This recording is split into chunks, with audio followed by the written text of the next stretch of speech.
And if Michael's jokes of the day work out okay, everybody should have a smile on their face. I think the trademark is it's David's joke of the day, but that's okay. Also in the resident focused care training, you touched on it there, we talked about the residents value relationships more than the task. So very much it's about people bringing their own personalities into work and using that. We have a very multicultural workforce here. What are the positives and issues around that? The positives with that are, if you take the time, you can understand and engage with people from other cultures. You're always learning. Yeah. It is amazing the amount that you can learn within a facility like an Andafinden. Everything from food to the way people go about their daily lives to what interests them, everything. It's almost like a mini world within your workplace. It's fascinating. And again, it's all about communication. Open up to new ideas, open up to new thoughts. Don't be scared to ask questions, because in 2 years I've been here, my world has just simply been opened up. Yes. Absolutely opened up. And that's because of all the different cultures. Diversity is fantastic. It broadens our minds. We're more educated from it. I never knew about Liberia until I made friends with Teresa, and she's just amazing. I've learnt to embrace all the different cultures, and I really like it, and I take my stories home to my husband. He said, "Oh, what's going on?" I said, "But I learn from all these people, I love it." You know, everyone, all the cultures, they're learning from us as well. They're learning the Aussie way, and I've had people ask, "What's this in slang?" and want to know our cultures, our foods, etc. It's all around. It's been great. Yeah, I think it's a good thing. Great. And David, you've probably we've had a bit of a setback with the COVID situation, but you've been facilitating the team leaders to meet and carry out what we call quality circles, I guess. Can you just talk a bit about how you as team leaders actually provide continuous improvement on the floor? Yes. I will collate many different issues, small issues, large issues, as I go around. I'm always listening to what team leaders or carers, Nicole or her team, anyone can pass me on any information about any issues that we've got. I will collate those, and when we have our team leader meetings, we will talk through them. If there's an easy fix, that's exactly what we'll do. We'll get it in place as quickly as we possibly can. If it's a bigger issue, then we'll try and knock down little bits of it at a time until we get to a point where we're happy with. And it is very much continuous improvement. Let's see what issues we've got, let's knock them over. And do you feel as team leaders, do you feel capable of doing that without necessarily going to senior management to get that stuff done? I certainly try to deal with as much of it as we can within our group. Depends how far it's gone. And the how whole intense it is.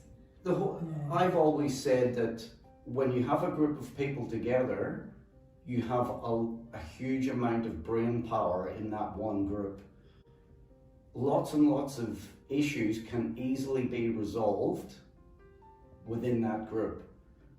You can always take advice from outside of that group, which can then be implemented back in to find the solution. We all can chip in a little bit, and sometimes things that look almost impossible to fix can be fixable. Yeah. From the hospitality team, Nicole have been doing a great job. Yeah, it's obviously ramped up the cleaning expectations because of COVID. How have you found the COVID situation and how that's been managed here? I think it's been managed really well, and you've just got to keep going. You know, just keep doing the everyday things and the few little extra things that we have to do. It's become the normal. It really has. Yeah, it's become the normal. Extra hygiene, extra cleaning, wiping, disinfecting. It's become the normal now. I think we're all very used to In and out of using work. sanitizer. Yeah. Everywhere we go now. Yeah. Um, And we learned a lot from the flu outbreak that we did have here at Findon last year, which was handled very well. In terms of education, how do you feel the balance of education of obviously being required to do mandatory training, but also having voluntary training? How much do you think the carers or the wellness engagement team people want us to provide training, and whether that's online is sufficient for what they want? I think we need other little training groups. Online and face to face. Yes, I think there are some things you can't really learn online. You need to be in a group, Yeah, and you that's need true. whatever what we're trying to teach you in your hand. It's true. What sort of things? Well, dementia training's a start, isn't it? We're doing that face to face. Yep. With the hand washing thing, we did sort of face to Yeah. face, didn't we? We all gave everyone examples, didn't we? We had to show you or whoever was around. That was good. General sluice Yeah. room, you know, the Kept way a something. sluice room should be, the things in the sluice room should be taken care of. Yeah. It's different. That would be much better. So the plan this year is during the whole month of July, the team leaders, the nurses, the CNs and myself and David will be pivotal. We'll be observing everyone in practice actually on the floor and coaching them, assessing them in practice for manual handling specifically, but also a lot of those other things as well at the same time. I'm a bit worried about that. It's more of a coaching and making sure we all are on the same wavelength of what the correct, if there's a right and wrong way, that we're all on the same wavelength what that is. And that's part of continuous improvement. So for example, we've seen an increase in skin tears recently. Is that because of manual handling techniques? Is it because of something else? We don't know for sure. So if we can observe in practice and say give that coaching to staff directly in practice, then we all raise the bar a little bit, I think so. So that's in plan. The whole thing with training is very much, if it's there, Yeah, we'll do it.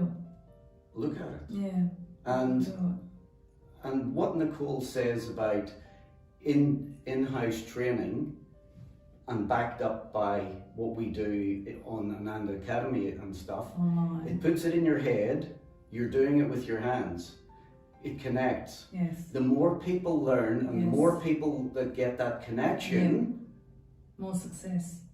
Yeah. tends to then mean that they will look more into the training. Yeah. So give me some more training. I've Yeah. done this, give me some more. Yeah. And again, with good communication amongst all of us, we can drive that wheel. We can make those connections and we can get people interested in what the training we're putting out, the messages we're putting out. They can tell other staff that's good to learn. And it's like a circle, it just, or even a network if you like. We can keep pushing all that training, information, tips about that's not how we're doing this, try this. It's all within that communications folder. Yeah. And look, we're training, there are certain things that are fundamental, like manual handling or compulsory reporting, but there are other things like dementia care, which is an ever-evolving science and art, I suppose, where we're always learning new things. And over the last year, you would have noticed a big change to our dementia care, particularly around roads and with the opening of the doors. How have you found that to be from the staff point of view? I think it's, Yeah, definitely opening the positive doors, move. yeah, Course. definitely. Fantastic. Yeah, So are people generally, everyone's different level, but do you think staff are generally comfortable and confident with communicating with residents with dementia? I believe the majority are, Yeah. yes, the majority are.